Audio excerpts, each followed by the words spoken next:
ये सब लोग यहाँ पर अपनी अपनी मौत का इंतज़ार कर रहे थे। कि आपने भी कभी ऐसी गेम खेली है जिसमें एक गलती की वजह से आपकी जान भी जा सकती है। तो कहानी के शुरू में हम एक मशहूर यूट्यूबर को देखते हैं जिसका नाम जैक्स प्रो होता है। वो अपने स्टूडियो में बैठा एक गेम के बारे में बता रहा था। वो बताता है कि इस गेम में 8 प्लेयर्स होंगे और 8 ही बेस्ट गेम्स होंगी, लेकिन इस गेम का विनर सिर्फ एक ही होगा जो इस गेम को अक्लमंदी से खेलेगा, और इस गेम का नाम होगा ऑक्टो गेम्स, जो इस मूवी का नाम भी है। इसके बाद हमें जैक्स प्रो के स्टूडियो का सीन दिखाया जाता है जहाँ पर कैरी नाम की लड़की भी इस गेम में हिस्सा लेने आई थी। यहाँ पर सबसे पहले कैरी से जैक्स प्रो के स्टाफ के लोग एक पेपर पर साइन लेते हैं जो कि इस गेम में हिस्सा लेने के बारे में था। कैरी तभी यहाँ पर ये भी नोटिस कर लेती है कि इस स्टूडियो में हर जगह पर कैमरास लगे हुए थे। यहाँ कैरी के अलावा और भी लोग थे जो इस गेम में हिस्सा लेने आए थे। वहाँ पर जितने भी लोग थे सबको ये लग रहा था कि वो बड़े ही आसानी से जीत जाएंगे। तब ही वहाँ की एक स्क्रीन चलती है जिस पर जैक्स प्रो आता है जिसने अपने चेहरे पर मास्क पहना हुआ था। वो सबको यहाँ पर गेम्स के बारे में बताता है। वो ये भी कहता है कि इस गेम के बाद वो सोशल मीडिया को छोड़ देगा। वो कहता है कि मेरे सारे अकाउंट्स जिस पर 115 मिलियन फॉलोअर्स हैं, मैं अपनी आईडी इस इंसान को दे दूंगा जो इस गेम को जीतेगा, यानी कि इस गेम का विनर होगा। जिसको सुनकर गेम खेलने आए प्लेयर सभी खुश हो जाते हैं पर थोड़ा हैरान भी होते हैं। सब कुछ बताने के बाद जैक्स प्रो यहाँ पर सबको पहली गेम का नाम बताता है, साइमन सेज। वो कहता है कि जब साइमन सेज कहकर आप लोग को कुछ भी करने को कहा जाए आप लोग को वैसा ही करना होगा। जैसे कि साइमन कहेगा जंप करो कूदो तो आप लोग को कूदना होगा, और अगर इसके अलावा किसी ने कुछ भी किया तो इस गेम से निकाल दिए जाएंगे और बाकी के बच्चे लोग आगे इस गेम को खेलेंगे। इसी तरह से गेम आगे बढ़ती रहेगी और आखिर में एक विनर होगा। जिसके बाद वहाँ पर एक फोक्समैन आता है जिसने लूमड़ी का ड्रेस पहना हुआ था। इसका काम हारने वाले प्लेयर्स को गेम से बाहर करने का था। इसको देखकर सब बहुत खुश होते हैं। वहाँ पर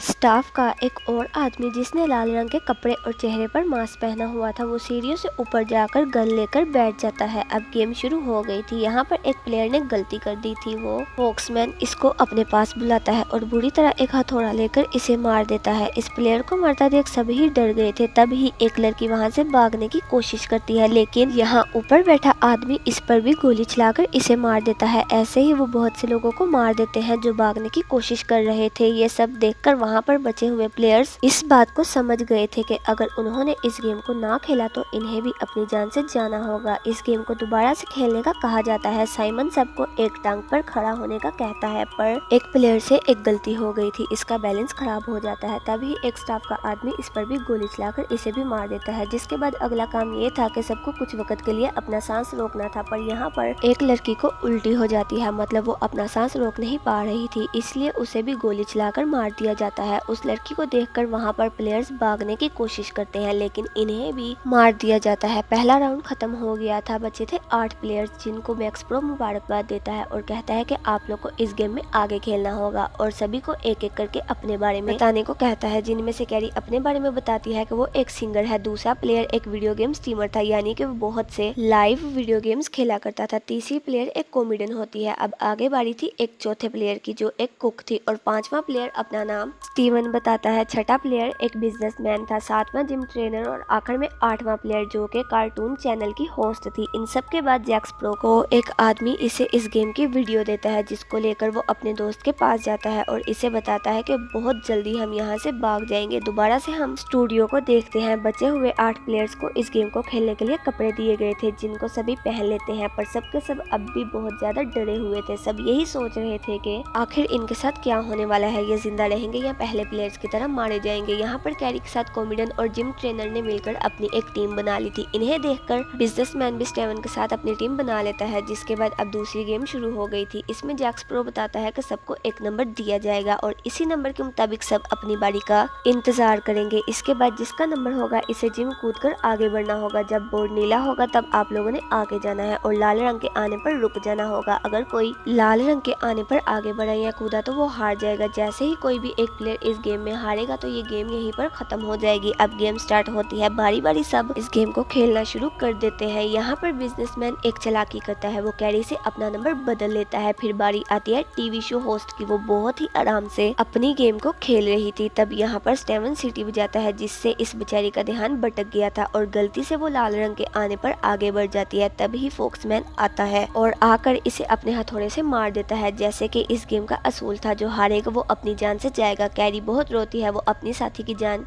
बचाने की कोशिश करती है पर फोक्समैन इसे भी एक मुक्का मारकर दूर कर देता है। अब यहाँ पर दूसरी गेम भी खत्म हो गई थी, जिसके बाद हम बचे 7 प्लेयर्स को देखते हैं जो एक बड़े हालनुमा कमरे में थे। कैरी और कॉमेडियन लड़की अभी भी अपनी साथी के लिए बहुत दुखी थे। तभी इन दोनों के पास बिजनेसमैन आता है जो कह रहा था कि स्टेवन को हराने में इन्हें इसकी मदद करनी होगी क्योंकि इसी की वजह से इनकी साथी की मौत हुई। वो कहता है कि वो एक बहुत बुरा इंसान है। वो दोनों इसकी बातों को सुनकर हाँ कर देती है, मतलब अब ये भी बिजनेसमैन की टीम में शामिल हो गई थी। इधर दूसरी साइड पर कुक भी अपने लिए साथी ढूंढ रही थी क्योंकि वो भी अकेली थी। इसे वहाँ पर सब मना कर देते हैं। जब वो स्टीवन के पास जाती है तो स्टीवन इसे गुस्से में जोर से मुक्का मारता है जिससे इसकी नाक से खून आने लगा था और वो बेहोश हो गई थी। तो वीडियो गेमर लड़का इसके पास आता है और इसका खून साफ करता है। वो कैरी और कॉमेडियन लड़की को ये भी कहता है कि मुझे तुम्हारी साथी की मौत का बहुत अफसोस है। वो लड़का भी अब कैरी और कॉमेडियन लड़की के साथ मिल गया था। वो इन दोनों से कहता है कि आज रात हमें यहाँ से बाहर जाने का रास्ता ढूंढना होगा क्योंकि वो और मजीद इस गेम को खेलना नहीं चाहता था। इधर दूसरी ओर हम जैक स्प्रो को देखते हैं जो अपनी दोस्त के साथ था, जिसको हमने कहानी के शुरू में भी देखा था। इसकी दोस्त के पास सभी प्लेयर्स के मोबाइल फोन्स थे जो बैठकर मोबाइल से इनके घर वालों को मैसेज कर रही थी ताकि किसी को भी शक न हो कि वो मुसीबत में है क्योंकि इस गेम के बारे में किसी को कुछ भी नहीं पता था। वो दोनों 3 दिन के अंदर अंदर यहाँ से भागने का प्लान भी बना लेते हैं, जिसके बाद प्लेयर्स के लिए तीसरी गेम को शुरू कर दिया जाता है जिसका नाम था ऑब्स्टिकल कोर्स। इस गेम में उन्होंने बुलबुलैया को पार करना था। जैक स्प्रो बताता है कि ये प्लेयर्स की मर्जी होगी कि वो इस गेम को खेलना चाहते हैं या नहीं। तभी ये बात सुनते ही जिम ट्रेनर जल्दी से इस गेम को खेलने के लिए तैयार हो जाती है और टाइम शुरू होते ही जिम ट्रेनर ऑब्स्टिकल कोर्स को पार करने लग गई थी, मगर इसके अंदर जाते ही इसे फोक्समैन मिलता है जो इसे आगे जाने से रोक रहा था। पर जैसे तैसे वो इससे बाहर आ जाती है। सब इसे देखकर बहुत खुश थे, लेकिन यहाँ पर तभी एक आदमी इसे गोली मार देता है क्योंकि इसने इस गेम को टाइम पर पूरा नहीं किया था। कैरी भी इस गेम को खेलना चाहती थी पर रुक जाती थी। वो सबसे कहती थी कि मैं यहाँ से बाहर निकलना चाहती हूँ, चाहे बाहर की जिंदगी जैसी मर्जी हो, मैं यहाँ से जाना चाहती हूँ। मगर थोड़ी ही देर के बाद वो कहती है कि क्या पता इस गेम को जीतने के बाद मेरी जिंदगी बदल जाए। इसलिए ये सब सोचकर वो दोबारा से टाइम में जाकर खड़ी हो जाती है, जिसके बाद ये गेम भी खत्म हो गई थी। अब रात को हम एक लड़की को देखते हैं जो हाल के बाहर पहरा दे रही थी, जो जैक स्प्रो की साथी थी। वो अपनी पॉकेट में कुछ छुपाती है। ऐसा करते इसे दूसरा आदमी देख लेता है और कहता है कि सोच लो अगर जैक स्प्रो के साथ कोई गद्दारी की तो बहुत ज्यादा पछताओगे। लेकिन वो ये बात सुनकर वहाँ से चली जाती है और कॉल करके जैक स्प्रो की दोस्त को बुलाती है। वो इस चीज को लेकर इसे दे देती है, पर यहाँ पर हमें पता चलता है कि जैक स्प्रो की दोस्त इसे मारना चाहती है और इसने इस लड़की से जहर मंगवाया था ताकि वो जैक स्प्रो को मार सके। इसके बाद हमें दोबारा से हॉल का सीन दिखाया जाता है जहाँ पर कैरी का साथी इसे जगाता है जो कि सो रही थी,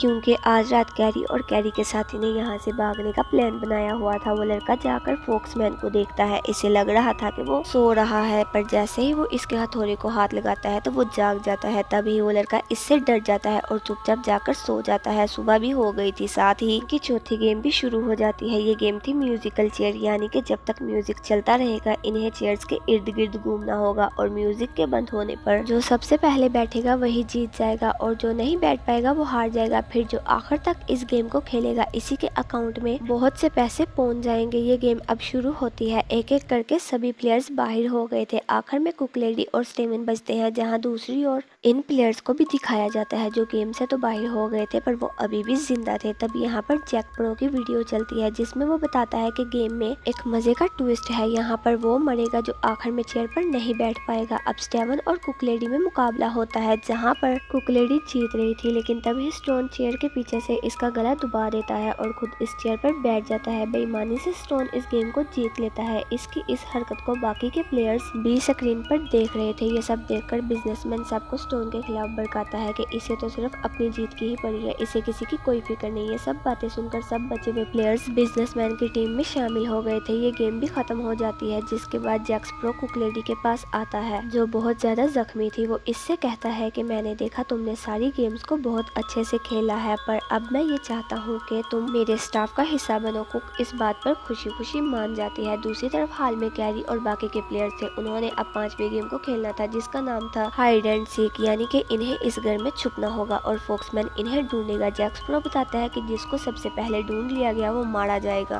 तभी जल्दी जल्दी सब छुप जाते हैं। फोक्समैन एक कोने की तरफ जाने लगता है जहाँ पर कैरी छुपी हुई थी, पर तभी स्टीवन आवाज कर देता है जिससे फोक्समैन इसकी तरफ बढ़ता है, पर वो जल्दी से एक दूसरी तरफ जाकर छुप गया था जहाँ पर बाकी के 2 प्लेयर्स भी छुपे हुए थे। तभी कैरी इस घर से बाहर जाने का रास्ता तलाश करने लगती है। इधर दूसरी तरफ स्टेवन और बिजनेसमैन मिलकर कॉमेडियन लड़की को धक्का देकर बाहर निकाल देते हैं। फोक्समैन ने इसे देख लिया था और इसे पकड़कर मारने लगता है। आवाजें सुनकर कैरी अपने दोस्त को बचाने जाती है, पर इसके पहुंचने से पहले फोक्समैन ने कॉमेडियन लड़की का गला दबाकर इसे मार दिया था। ये देखकर कैरी बहुत रोती है। इसकी दोस्त की मौत के साथ ये गेम भी खत्म हो गई थी। कैरी अब बहुत ज्यादा दुखी थी, इसलिए वो अब स्टेवन पर चिल्लाने लगती है और कहती है कि तुमने अच्छा नहीं किया। तभी दूसरी तरफ जैक स्पैरो को देखते हैं जो कुक लेडी को अपने साथ स्टूडियो में ले गया था, जहाँ पर इसने इस लड़की को बांध कर रखा हुआ था जिसने इसकी दोस्त को इसे मारने के लिए जहर दिया था। इसका मतलब ये था कि जैक स्पैरो को अपनी दोस्त की सच्चाई पता चल गई थी कि वो इसे मारना चाहती है। वो कुक लेडी से कहता है कि इस लड़की को देखो, तुम्हें इसे मारना है, इसने मेरे साथ गद्दारी की है, अगर तुम मेरी टीम में शामिल होना चाहती हो तो इसे मार दो। ये बात सुनते ही कुक लेडी पागलों की तरह इस लड़की पर हमला कर देती है और इसे भी मार देती है। इसके बाद हम देखते हैं कि इनकी छठी गेम भी शुरू हो जाती है। यहाँ पर इन्होंने बड़ी सी एक बॉल को दूसरी तरफ फेंकना होता है जो कि वजन में बहुत ज्यादा भारी थी। अब इस गेम में आखिर में मुकाबला कैरी और बिजनेसमैन का था, जहाँ पर कैरी इसे हरा देती है। इसने कॉमेडियन लड़की का बदला ले लिया था, इसीलिए अब जब यहाँ पर बिजनेसमैन हार गया था तो इसे भी गोली मार दी जाती है, मगर वो मरते हुए फोक्समैन का मास्क उतार देता है। इस बात पर वो अपना हथौड़ा लेकर बिजनेसमैन को मार देता है। ये देख सभी प्लेयर्स डर गए थे। जिसके बाद जैक स्पैरो स्क्रीन पर आता है और इन्हें 7वीं गेम के बारे में बताता है जो इन्हें शाम को खेलनी थी। जैक स्पैरो जो अपनी दोस्त के साथ होता है, इसकी दोस्त इसके लिए जूस लाती है जिसमें इसने जहर मिलाया हुआ था। यहाँ पर जैक स्पैरो एक चालाकी करता है, वो इस जूस को पहले अपनी दोस्त को पीने का कहता है, मगर वो नहीं पीती और वहाँ से भाग जाती है। तभी जब वो भाग रही होती है तो कुक लेडी वहाँ पर आकर इस पर भी गोलियां चला देती है। इसने इसे भी मार दिया था। इस तरह कुक लेडी ने जैक स्पैरो का भरोसा भी हासिल कर लिया था। वो दोनों एक साथ हो गए थे। अब इन्हें यहाँ पर 7वीं गेम को खेलना था जिसका नाम था हैंगमैन। यहाँ पर उन्होंने सही लफ्ज को बताना था, जो ऐसा नहीं करेगा इसको बिजली के झटके दिए जाएंगे। स्टेवन तो ठीक लफ्ज बता देता है और इसकी जान भी बच गई थी, पर कैरी का दोस्त इसे बचाने की खातिर गलत लफ्ज बोल देता है जिस वजह से इसे जोरदार झटके दिए जाते हैं। इन झटकों से वीडियो गेम स्ट्रीमर की भी मौत हो जाती है। वीडियो गेम स्ट्रीमर ने कैरी को बचाने की खातिर अपनी जान दे दी थी। वो ये सब देख बहुत रोती है। गेम में बचे थे अब स्टेवन और कैरी। यहाँ पर वो स्टेवन से कहती है कि तुम ही सबकी मौत के जिम्मेदार हो, तुम्हारी वजह से ही सब मरे हैं, तुम एक बहुत बुरे इंसान हो जो सिर्फ अपने बारे में सोचता है। यहाँ पर स्टेवन कैरी से कहता है तुम चाहे जो मर्जी कहो पर कल तो मैं ही जीतूंगा। अब अगला दिन भी आ जाता है। इन्हें यहाँ पर आखिरी गेम को खेलना था जिसके असूल ये थे कि प्लेयर्स को मैदान में लगे झंडे को 3 मिनट के लिए पकड़ना होगा। जैक स्पैरो दोनों को ये भी बता देता है कि ये फाइनल और आखिरी गेम है, जिसके बाद मैं इस सारी गेम को अपने अकाउंट पर अपलोड कर दूंगा और मैं यहाँ से अमेरिका चला जाऊंगा। गेम के शुरू होते ही कैरी और स्टेवन दोनों एक साथ लाल झंडे को पकड़ लेते हैं। तभी जोर लगाकर स्टेवन इस झंडे को अपनी तरफ खींचता है जिससे कैरी जमीन पर गिर गई थी, पर जैसे ही कैरी को एक और झंडा नजर आता है जो कि काले रंग का था, वो इसकी तरफ भागती है